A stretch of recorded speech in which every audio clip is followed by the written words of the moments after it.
Why you must learn to be an asshole.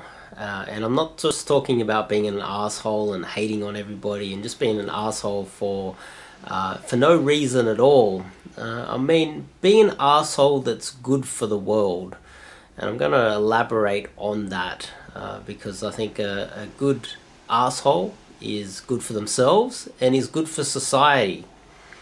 And that might sound a little bit counterintuitive to most of you guys out there, but let me elaborate. But before we kick it off, I'm Dave, and this channel is dedicated to giving you no BS, novel dating advice for the modern man. Top link in the description to get some coaching with me. I've got my Telegram group and Facebook group communities in the description as well. You can sign up there. So, you have to be an asshole. Well, firstly, boundaries. Boundaries are very important. And how can you set boundaries if you are too agreeable? People just push you around. People will just walk all over you and they will take what they want from you and you will just be too agreeable. And well, that builds resentment. Next thing you know, you're building resentment quietly because you're a nice guy and you don't want to look like an asshole. You don't want to show emotion. You just want to be very calm, cool, collected, and just agree with people. And you want to just everyone to like you. Well, that resentment builds up, and next thing you know, you're acting a little bit passive aggressive, and maybe people around you that you really hate because they ripped you off 3 years ago, or they got the better of you in some sort of a discussion, and you're building resentment and you become passive aggressive with them, and they don't know why, and you just hold this resentment, and the only person that really suffers is you. So when you're too agreeable, you don't tend to get what's right for you. You don't tend to, people say stand up for yourselves, but I would say just speak what's on your mind. I need this. I want this. There's something that I need out of this transaction. You're in a discussion. If you're a little bit disagreeable, you're more likely to speak your mind.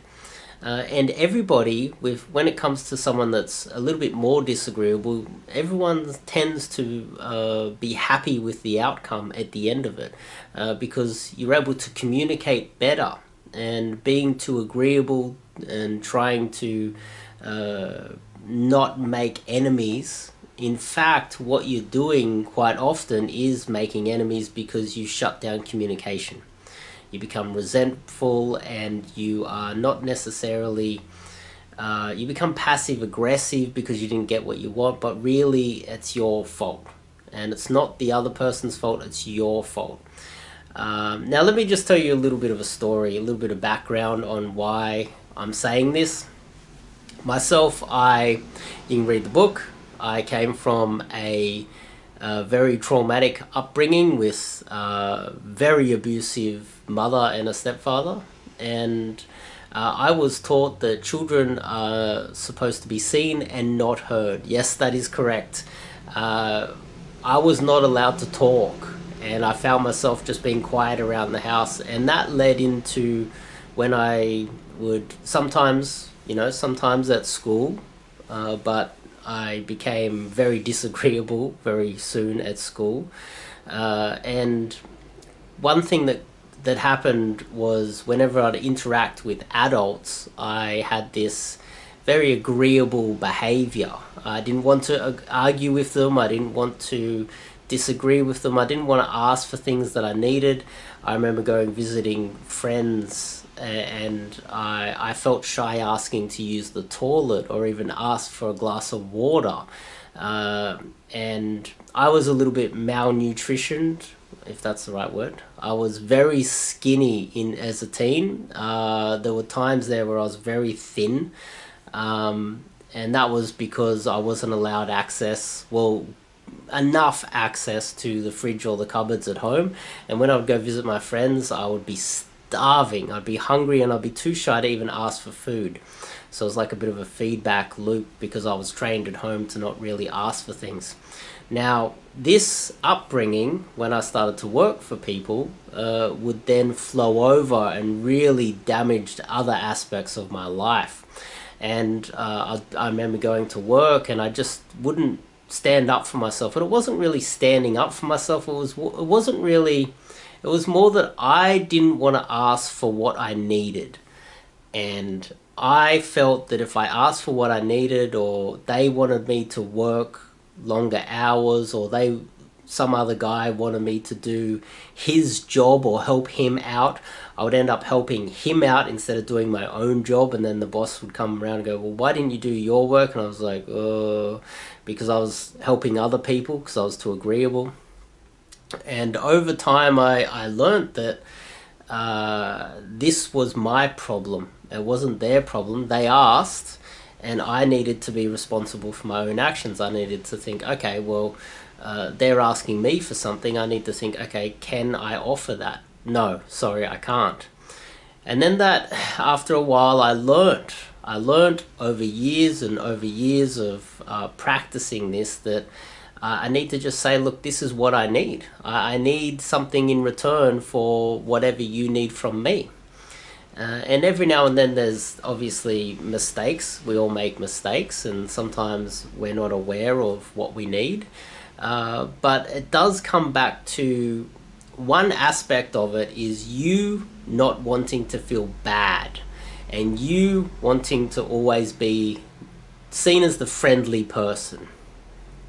So when you say no, you're afraid of yourself feeling bad because you're making them feel bad. And you're also worried that you might lose friends. You're worried about all these other things. And in fact, I would say the reverse is true. I would say someone with strong boundaries and says, oh, sorry, I've got other things that I need to be doing, or sorry, I can't help you out because of XYZ. This type of person can be relied on because they're more likely to just tell you the truth. They're not going to waste your time by being too agreeable, and they're more likely to get to the point and not waste anyone's time. And that's something that I think would be a good lesson for a lot of you guys out there, is to just stand your ground. And often with men, they will respect you a lot more, not because you're a tough guy, but they'll respect the fact that you've got things to do, and they're not going to hold it against you if they ask for your help. It's a communication thing. Now, this can flow off into all aspects of life. There's different types of people who are, deemed to be assholes. And I would say there's a moral asshole, someone who stands up for the rights of others, someone who is willing to fight for what is right in society, someone who's willing to say things at their own risk because they know that it is good for society. And these are the people that, when you go out of your way and you stand up, and at your own the detriment of your own reputation, you're risking financial, you're risking your job, you're risking everything by standing up for the greater good of society. When you do that, one thing that will quite often happen is a lot of the agreeable pussies out there, and I call them pussies for a reason, because they don't back up people who put themselves on the line. A lot of the agreeable people, they will then either send you a DM, they might send you an email, they might actually just come over and say hello to you and go, hey, I liked how you stood up for all the other workers, or you stood up for other people. And they'll look over their shoulder, before they get started, they'll go, oh, there's no one around. Thank you for doing what you did, you see?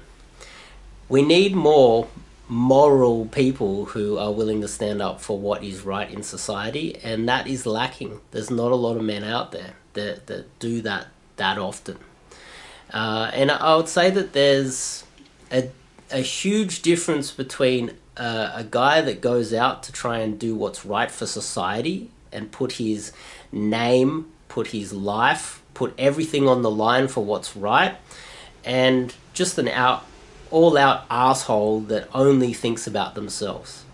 I would say that there's more assholes that go out there and out into the world and are fighting battles. They're only doing it for themselves. There's far more of them than there are moral assholes that will stand up for what's right. There's a lot of assholes that are literally shitting on people in society that and boosting their own ego, but they're not good for anyone else but themselves. There's a huge difference between these two, and I just wanted to make that clear, so that just in case you guys were thinking I was saying, yeah, just go out and be a total asshole to everybody. There's a difference between someone with morals and someone who is being an asshole for self-gain. Okay? Now, how does this relate to dating? Well, it relates to the nice guy, and I think this is a very important lesson. So, for instance, I had a client that was going out on dates, and those dates were going for too long, and he was finding that from the beginning, you know, from meeting the girl, cold approach, the sweet art of cold approach, that's what I talk about, all the way through several dates, he was finding himself trapped, and he was too nice to try and after several dates, he turns up, he wastes all of his time, he spends all this, well, doesn't waste it because he doesn't know what's going to happen, but he spends all his time getting dressed, he's all ready to go, he's going out on these dates, he's spending a lot of money, you know, he pays for the dates, which is something that I recommend actually. And then what he's doing is he's not willing to go for the kiss, he's not willing to invite her back to his place, he's not willing to push it forward. And there's several dates in, and he spent hundreds of dollars, and then she ghosts him. And this was a common thing.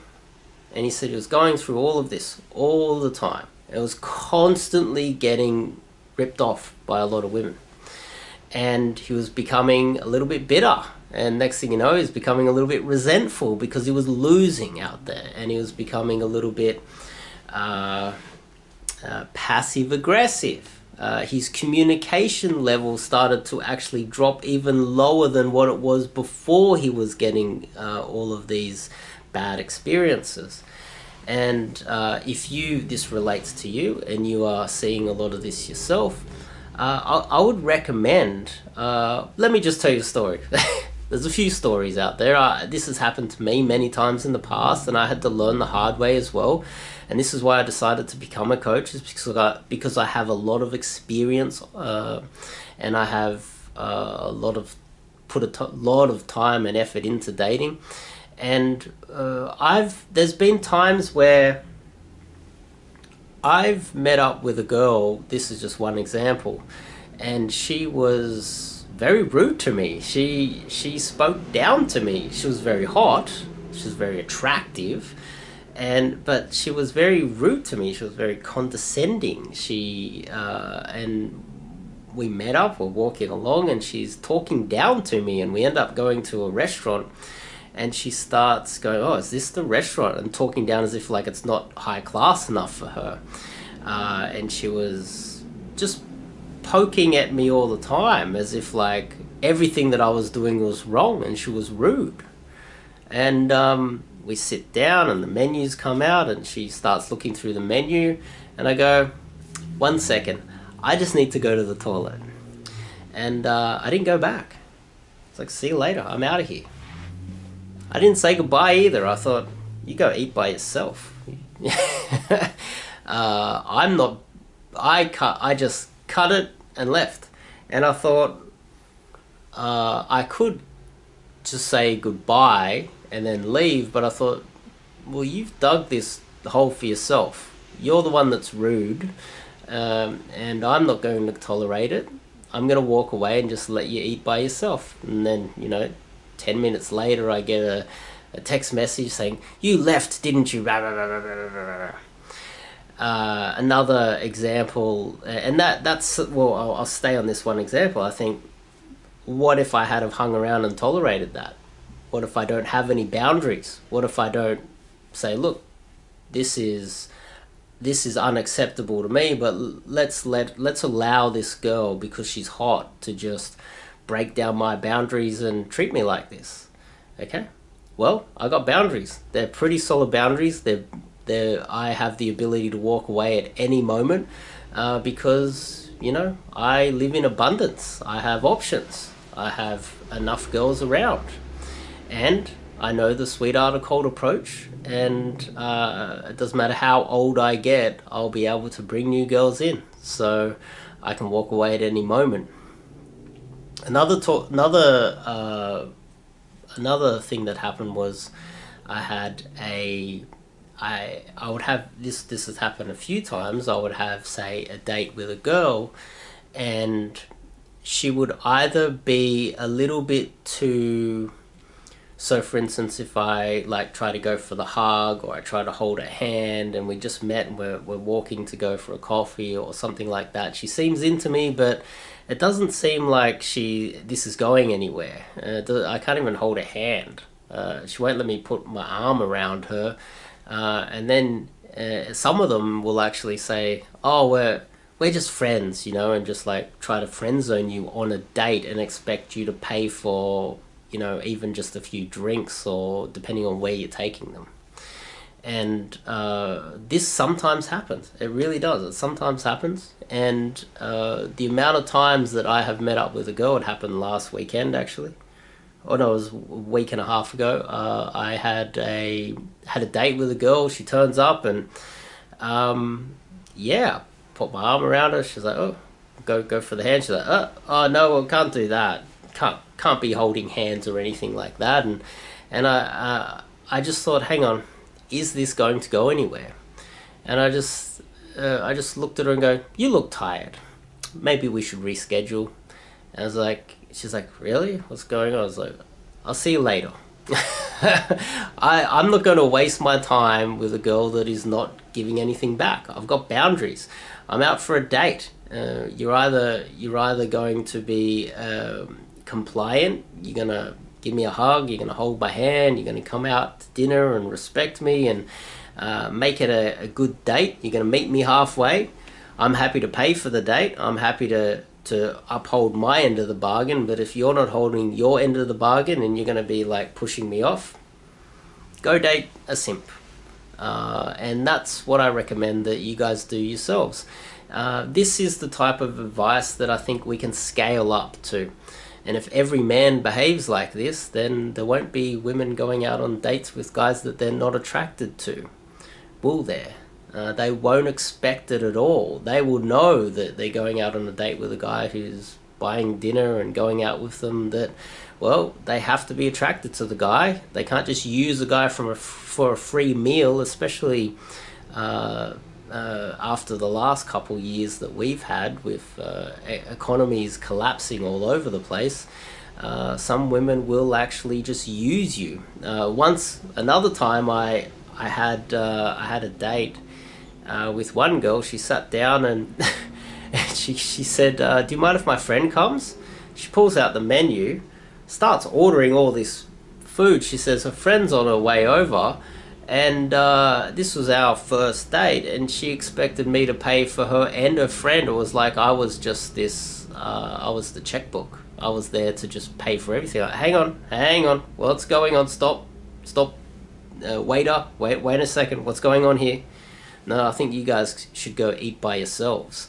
I'll eat by myself, and I'll find a girl that actually respects me. Now, I think this is really important to have those boundaries, especially when it comes to dating, and also with men as well. Now, finally, I guess I'll throw in one more story, which is something that happened quite recently. I recently got into the dating industry, and some guy was trash talking. He was actually trash talking a friend of mine. He was making videos trash talking a friend of mine, and he even said some racially motivated things about a friend of mine.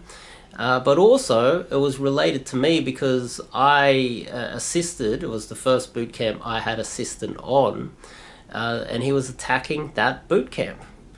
And now you see, if I was an agreeable person that would just go, "Oh, it's okay, I'm not going to fight back. I'm just going to just allow this guy to trash talk," well, we wouldn't be anywhere, would we? Nothing would have happened. And my friend would have been publicly attacked continuously with more and more videos. And, well, I was thrown into the mix. But you see, what I did was I was like, okay, well, I'm not only going to defend myself because I've got boundaries, I'm also going to defend my friend, which makes me a good friend, because especially a good friend to have around, because if you're in trouble and you're a friend of mine, I'm going to defend you. I'm not only going to defend you publicly, I'm going to defend you privately. And that's the type of friend that you want. A friend that has boundaries, a friend that looks after you, a friend that has you back, right? You don't want a weak-minded friend that when someone trash talks you, your weak-minded, simpish friend goes, oh, yeah, Dave's a dickhead too, yeah. And they just agree, right? That's a weak man. That's not the type of friend that you want. You want a friend that goes, what'd you say about my friend? That's my friend, you know. Why don't you go fuck yourself? So, well, naturally, then I went out publicly and attacked this other person, and I'm going to continue attacking this person until they shut the fuck up. That's just how you should do things. Within the moral boundaries of the world too. You see, if that person is out of line, you need to pull them into line, or at least try to stand up for yourself. Doesn't mean that you have to be the policeman of the world, but you have to at least stand up for not only yourself, set those boundaries, but also those boundaries need to be around your friends. And this is also related to women. So if you have a girlfriend and someone trash talks your girlfriend, you say, hang on, don't talk shit about my girlfriend. Within reason, of course. If it's a joke, you got to understand the context. If you don't go around being a white knight, but if someone was to do something or attack someone that is close to you, you should be capable, at least capable of defending them. And when it comes to dating, women, they trust a strong man, and they need a strong man for that very reason. That doesn't mean that you need to be able to bench 200 kilos. It just means that you need to be able to at least verbally express that you are not happy with what went down, and at least take whatever actions are required to defend people that you care about. And this is very much related to dating.